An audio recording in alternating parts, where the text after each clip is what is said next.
Hello friends, welcome to education part 2.2। आज हम CDP का पार्ट 3 लेके आए हैं।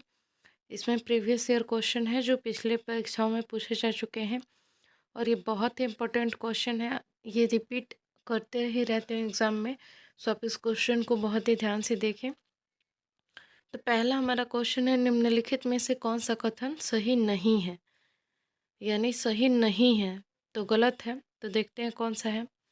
ए नंबर है हमारा, वंशानुक्रम माता पिता के संतानों में गुणों का संचरण है, ये सही है। दूसरा है हमारा, विकास प्राणी और उसके पर्यावरण के अंतर क्रिया का परिणाम है, तो ये भी हमारा सही है। तीसरा है, वंशानुक्रम व्यक्ति की जन्मजात विशेषताओं का शोधन है। और डी है, माता पिता के शारीरिक व मानसिक विशेषताओं का संतानों में संचारित होना वंशानुक्रम है, तो ये भी सही है। सी नंबर गलत है, वंशानुक्रम व्यक्ति के जन्मजात विशेषताओं का शोधन नहीं है। चलते हैं हम दूसरे नंबर क्वेश्चन पे। साहचर्य के नियम क्या है?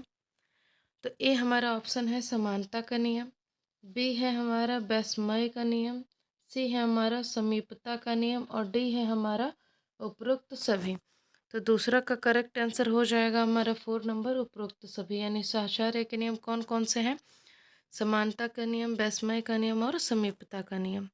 नेक्स्ट है हमारा तीसरा नंबर, गेट्स के अनुसार अनुभव द्वारा व्यवहार में परिवर्तन क्या है? अनुभव द्वारा व्यवहार में परिवर्तन होता है, उसे क्या कहते हैं?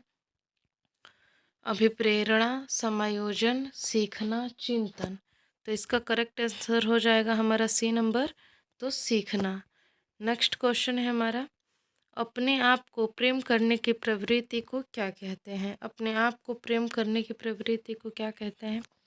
आत्मकेंद्रित प्रवृत्ति, अहंकारी प्रवृत्ति, नर्सिसिज्म प्रवृत्ति, हिप्नोटिज्म प्रवृत्ति। तो इसका करेक्ट आंसर हो जाएगा हमारा नर्सिसिज्म प्रवृत्ति। और ये क्या होता है? तो अपने आप को प्रेम करने की प्रवृत्ति होती है। नेक्स्ट है हमारा पांचवा नंबर, मनुष्य की बुद्धि आगे की पीढ़ियों में संक्रमित होती है। डैश का कार्य इस जन्मजात योग्यता के विकास के लिए प्रयुक्त परिस्थितियों का निर्माण करना है। एक बार फिर क्वेश्चन को देखते हैं। मनुष्य की बुद्धि आगे की पीढ़ियों, सॉरी यहाँ पे पीढ़ियों में संक्रमित होती है।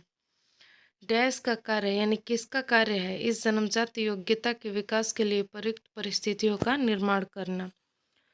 तो ए है हमारा क्षेत्र, बी है हमारा मौसम, सी है हमारा वातावरण और डी है हमारा जलवायु। तो पांचों का करेक्ट आंसर हो जाएगा हमारा सी नंबर, वातावरण। नेक्स्ट है हमारा 6 नंबर,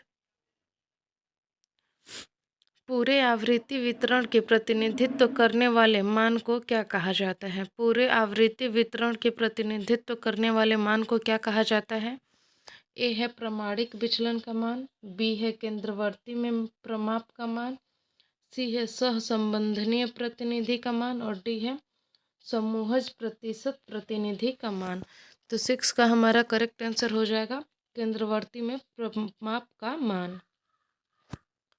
नेक्स्ट है हमारा 7 नंबर, निम्नलिखित में से कौन सी विशेषता आंतरिक रूप से अभिप्रेरित बच्चों के लिए सही नहीं है? ए है चुनौतीपूर्ण कार्य पसंद करते हैं, बी है वे हमेशा सफल होते हैं, सी है वे कार्यों के समय आनंद अनुभव करते हैं और डी है वे कठिन कार्यों में उच्च स्तर की ऊर्जा प्रदर्शित करते हैं। तो 7वां का हमारा करेक्ट आंसर हो जाएगा बी नंबर, क्योंकि कोई भी अगर अभिप्रेरित बालक है तो वो ज़रूरी नहीं है कि वो हमेशा सफल ही होंगे। नेक्स्ट हमारा है, बालक एक ऐसी पुस्तक है जिसका शिक्षक को अध्ययनोपांत अध्ययन करना चाहिए। तो ये किसने कहा था? तो 8वां का हमारा करेक्ट आंसर हो जाएगा रूसो, यानी रूसो ने कहा था। नेक्स्ट है हमारा, बाल मनोविज्ञान के अनुसार शिक्षा के क्षेत्र में मुख्य स्थान किसका है? बालक का, अध्यापक का, अभिभावक का और प्रशासक का। तो बाल मनोविज्ञान के अनुसार शिक्षा के क्षेत्र में मुख्य स्थान किसका है?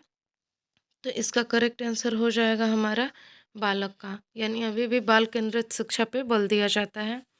नेक्स्ट है हमारा सामान्य से विशेष की तर्क की प्रक्रिया निम्नलिखित में से कौन सी पद्धति में है? पहला है आगमनात्मक, बी है निगमनात्मक, सी है ये बी दोनों और डी है इनमें से कोई नहीं। तो 10 का हमारा करेक्ट आंसर हो जाएगा 2 नंबर निगमनात्मक। निगमनात्मक में सामान्य से विशेष की ओर जाया जाता है। नेक्स्ट है हमारा बाल्यावस्था के प्रमुख मनोवैज्ञानिक विशेषता क्या है? निर्भरता पर, सामूहिकता की भावना पर, धार्मिकता पर, अनुकरण प्रवृत्ति के अभाव पर। तो 11 का करेक्ट आंसर हो जाएगा हमारा 2 नंबर सामूहिकता के भावना पर बाल्यावस्था की मनोवैज्ञानिक विशेषता है, क्योंकि जो बाल्यावस्था में होते हैं वो समूह बना के रहते हैं बालक। 12 नंबर है किशोरावस्था में संवेगों की तीव्र किस प्रकार प्रकट होती हैं? प्रतिकूल पारिवारिक संबंध, व्यवसाय की समस्या, नई परिस्थितियों के साथ समायोजन, उपरोक्त सभी। तो 12 का करेक्ट आंसर हो जाएगा 4 नंबर, यानी किशोरावस्था में ये चारों गुण पाए जाते हैं। प्रतिकूल पारिवारिक संबंध बन जाते हैं, व्यवसाय की समस्या होती है यानी अपने फ्यूचर के बारे में प्लानिंग करना, और सी है नई परिस्थितियों के साथ उन्हें समायोजन करना पड़ता है।